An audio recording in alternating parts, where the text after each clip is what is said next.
I'd like to talk to you today about educating creative thinkers. I'd like to describe what takes place in an artistic learning environment when students influence students. Present tense future is an idea that's been rattling around our art room for a while. The idea is an acknowledgement that our artistic learners are members of an ever-mediated culture, that iPods and camera phones and YouTube and MySpace have become ubiquitous elements of contemporary society, that we're experiencing the most enormous changes in history, that learners can have a profound influence upon one another, and that today's students, using a variety of media and methods, are defining for themselves what artistic learning is. Designers are often agents for change, particularly in our ever-changing world. Within this world, things we make have great personal and human value, and they reveal much about ourselves.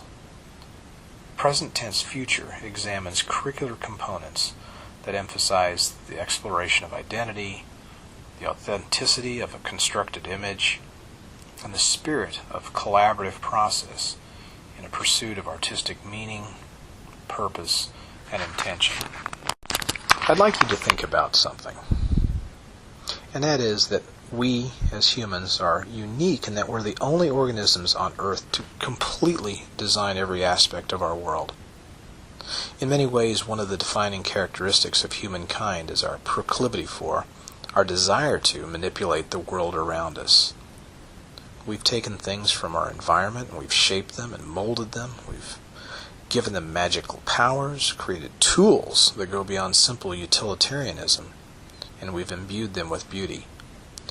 We've created structures, and rather than just putting a roof above our head and a bed on which to sleep, we've created things with powerful personal, social, and cultural meaning. From bang dots to digital photography, we've found ways to inscribe our mark upon the world around us.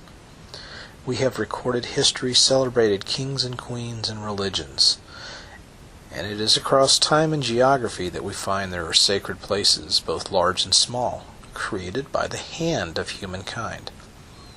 And as a culture, we've found ways to take these objects, these artifacts and places, this behavior of making special, as Ellen Dissanayake calls it, and we've put a name to it. We call it art. Into this category that we have such difficulty defining, and it is truly difficult to define what art is, we lump the ephemera of this behavior, paintings and sculptures, drawings, buildings and furniture, utilitarian objects like vases and pots, the crafted and decorated surfaces and forms of cutlery and weaponry and jewelry and costume and clothing. We've come so far as to have completely redefined what we believe art is over the last 150 or so years. Whole schools of philosophy exist to define what art is. And today, art includes photography and projections and performance. The history of art is, after all, really the history of us, of humankind. We are our stories. The background of images behind me were each created by students enrolled in advanced graphic design. This course and another, visual art photography, took an astonishing turn when we started telling the stories of students. Visual art photography grew from one section of approximately 25 students last year to 6 sections in 1 year. The advanced design course expanded from 6 students last year to 60 this year. Now, anecdotally, I think the reasons for this explosion of interest seems to be 2 parts. The one, that learners are excited about working creatively with this emerging new media, and 2, that many want to participate in a process that they had seen the previous smaller classes involved in. Now, what you're looking at are a series of visual solutions for the cover of a book design process that we're currently engaged in. Each book is autobiographical in content, yet, at the same time, each student is working through a process of collaboration. Every single participant begins by creating a series of experimental marks and brushstrokes on paper. These marks are selectively cropped and scanned in at a very large size, and added into a collective library of textures. Emphasis on collective. From this collective, each student is encouraged to select segments from which they create a digitally collaged self-portrait. In a sense, every single student has ownership in every single color design. And while each artistic learner has created a discreetly unique image of their own making, they have also contributed to this collective by building a library of cover designs which demonstrate an overall unified harmony of design. Students are forced to confront the realization that every personal action has an effect upon the larger group of collaborators. My current approach to teaching artistic learners about visual problem solving came about as a direct result of my classroom research. In that research, I was curious to explore what learning might look like when we actively encourage students to influence each other's ideas and understanding. What I discovered was that learners often establish proprietary relationships with art-making processes, and acquisition of skills takes on heightened meaning when we practice with our peers. Now, rather than rote rehearsal of skills alone, I believe that artistic learners respond strongly to the development and articulation of ideas and concepts. Designers are taught to identify formal, expressive, and cultural properties of artworks, to interpret artists' intentions, to produce appropriate symbols, to develop metaphoric imagery, to apply elements of shape, line, color, and space into their designs, and exploration in drawing, painting, bookbinding, mixed media, and found media. In essence, to analyze narrative for plot, character, setting, and themes, to examine the ways that works of art represent or respond to human conditions and cultures. We're creating dramatic representations of self-authored stories and images that relate to their personal lives. Analytical and kinesthetic approach an examination of how artists portray themselves and their beliefs through their art. No art is accidental, and to look at art critically, you have to evaluate the context in which it is created. We discovered that designers manipulate formal, expressive, and cultural cues, that they develop symbols and metaphoric imagery, and furthermore that they examine ways to represent the human condition. One thing learners pick up on fairly early in my curriculum is the emphasis that we place upon construction. I believe it's because most art making is constructed from various elements of composition. Now, oddly enough, photography, just to choose one art making source, it tends to rely upon the capture and rendering of found objects, found situations, portraiture environments, and so forth. And I suppose that this accounts for the snapshot mentality of mainstream photographic imagery. Surely this isn't wrong. Ansel Adams, documentarians, and a host of street photographers have created profoundly moving images from found sources. But we're talking about something different here. When we construct imagery, we may also be involved in the construction of meaning that implicitly resides within that image. Constructed imagery is simply this. It's the planned and intentional arrangement of all the constituent parts of an image, rather than a chance encounter with a situation, a startled recognition of a photo opportunity, or the capture and documentation of an event. The documentation of this kind takes place constantly. There are vacation photos, party snapshots, family outings, and birthdays, and camera phones and digital cameras make these kinds of snapshots ubiquitous. But they also create a perception that documentary capture perhaps is the only way to generate visual imagery. And this is hardly true in this ever-mediated age of visual, cultural images and messages. When we construct, when we rearrange people, locations, or objects in a photographic composition, when we cut apart or recontextualize elements of image, when we purposely manipulate or enhance or add to an image, well, we're constructing. Because the brief history of photography has created a myth around the truth of a photograph, such manipulation has occasioned the questioning of an image's authenticity. Now, these types of manipulations do have parallels in handmade artworks and activities, and this is especially so in the context of contemporary art making, which is rife with examples of pastiche and confrontational meaning. Things that are made by hand have great personal and human value that reveal things about ourselves and about our world. The act of construction provides art makers with this profound opportunity to invest meaning into the art making process, as well as within the resulting artwork or artifact. One thing I've noticed is how significant is the idea that we learn through play. I make a concerted effort to ensure that learners have fun while learning visual problem-solving strategies, while they engage and experiment with process of art making, and working in collaboration to think outside the box. Sometimes this means to stop thinking so concretely, so literally, to accept that any idea has potential and to be open to what we can learn from mistakes, from failure. It's an artistic behavior to fail. We learn to anticipate outcomes, though, and yet at the same time are open to the rewards of unanticipated results. Maybe most importantly, these artistic learners come to realize that there's more than one solution to a problem. Instead of standardized answers, idiosyncratic responses and thinking can often result in playful ways to purposely structure images and cultural cues.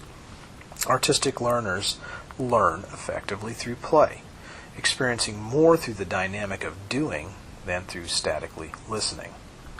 These learners also process at the end of the unit. By allowing them to verbalize what they've learned, students tell us instead of our telling them. These slides represent the artifacts from a continuation of the process of developing a personal book design. Every page has a particular autobiographical purpose. Some pages deal with things said or things remembered. Some are pages of personal statistics. Others reference favorite objects. Page design in each book follow a key philosophy, and it's the idea that every visual problem that we encounter has a well-defined outcome with an ill-defined means for accomplishment. This philosophy forces our artistic learners to confront various avenues of approach, to decipher cultural cues, codes, and symbols for articulation of ideas, and to experiment with peer-to-peer learning. In short, it's all about process. It's all about the path each artistic learner takes in a visual journey. Significantly, this process, this journey, is a part of a cycle of art making. The activity of making is also an activity of self. It's an activity of conveying specialness upon an artifact or a series of actions.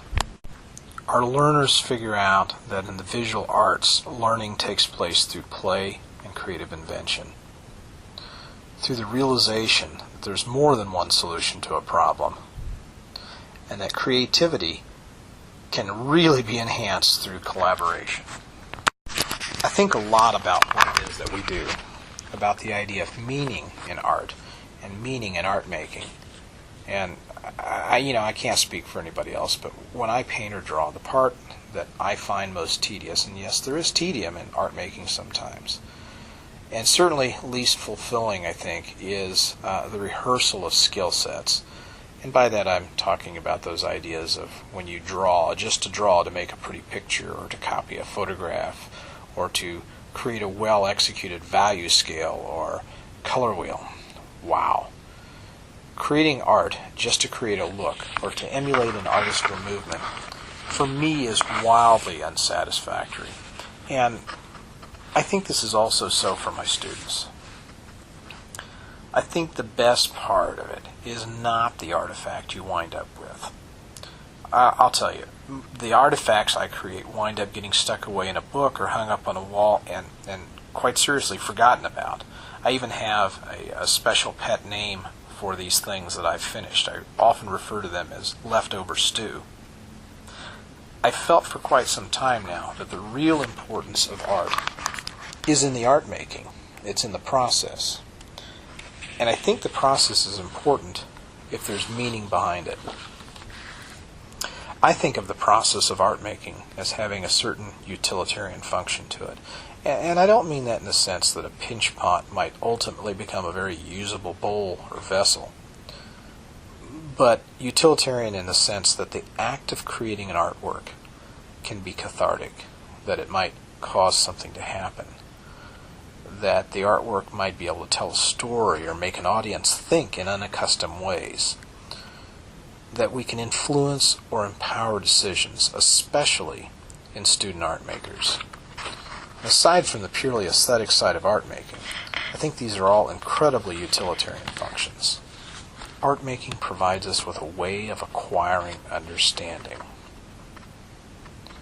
Learners actively in our course write about and discuss issues. They collaborate on projects, and they reflect upon their own thinking processes and products.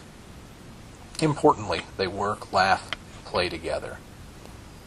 They exhibit emotional engagement by working on projects throughout class periods and, believe it or not, beyond. They return to the classroom after class to complete work. Our emphasis is upon teaching creative process rather than simply imparting artistic skills and concepts. We see students as teacher and peer-to-peer learning, which allow for informal teacher feedback as well as self and peer evaluations. And I think that what takes place is intriguing. Artistic learners who engage in collaborative artistic behaviors are synthesizing child-centered authentic learning experiences in the visual arts. Whole group, small group, individual, and peer instruction focus on media, technique, aesthetics, art history, and meaning. Differentiation is ongoing as students work to their individual strengths. They often select their own ideas and media, and even to some degree, select their own pace. As confidence builds, students take greater risks in their art making. Artistic learners often become group experts in a particular skill set or thought process, and peer learning is encouraged within this collaborative environment. Frequent self-reflection provides current data that informs my instruction, and this concept supports students in the acquisition of authentic behaviors that are used by adult artists, and that includes things such as experimentation, invention, improvisation, persistence, revision, collaboration, of course, and the refinement of work and ideas. Learners make mistakes, which is an authentic artistic behavior, but they learn to prevail. I'm intrigued by what the kids come to learn, that artistic learners enjoy the process of art making, that creative problem solving and artistic learning is meaningful when learners influence each other, and that artistic processes can take on added significance when we write, reflect, and collaborate. I've identified 3 recurring themes within this curriculum. The first is that there's an ongoing exploration of identity. Students are absolutely intrigued by themselves. They're intrigued by the identity of themselves. And once we get kids talking visually about themselves, creating some type of visual articulation that's autobiographical in nature, it becomes a point of departure with so many rich veins for exploration. The second recurring theme is the idea that handmade and digital art can be combined, can be merged. The kids are so excited about working with the new media, but many of us also love the idea of getting sloppy paint on our hands, or of the tactile sensation of moving paint or clay around. And so one of the things that I've always been concerned about since I've been involved with it is the idea that digital art might have some type of anonymous distance from the artist's hand, and so So one of the curricular components that we see recurring is the idea of combining handmade and digital processes.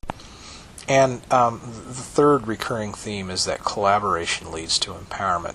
When kids construct their own meaning, we start to see some amazing things happening. Artists are exemplary problem solvers and lifelong learners, constantly striving to improve, deepen, and refine their artistic expression. They work specifically with the skills of creativity, discovery, wonder, the recombination of the stuff of the world into new knowledge. And this is our challenge. 21st century education will be defined by a fundamental shift in what we're teaching, a shift towards creating creative thinkers. Today's world is no longer content with students who can simply apply the knowledge they learned in school. And it's going to be up to our generation to think and operate in ways that traditional education has not and cannot prepare us for. The future, folks, has arrived.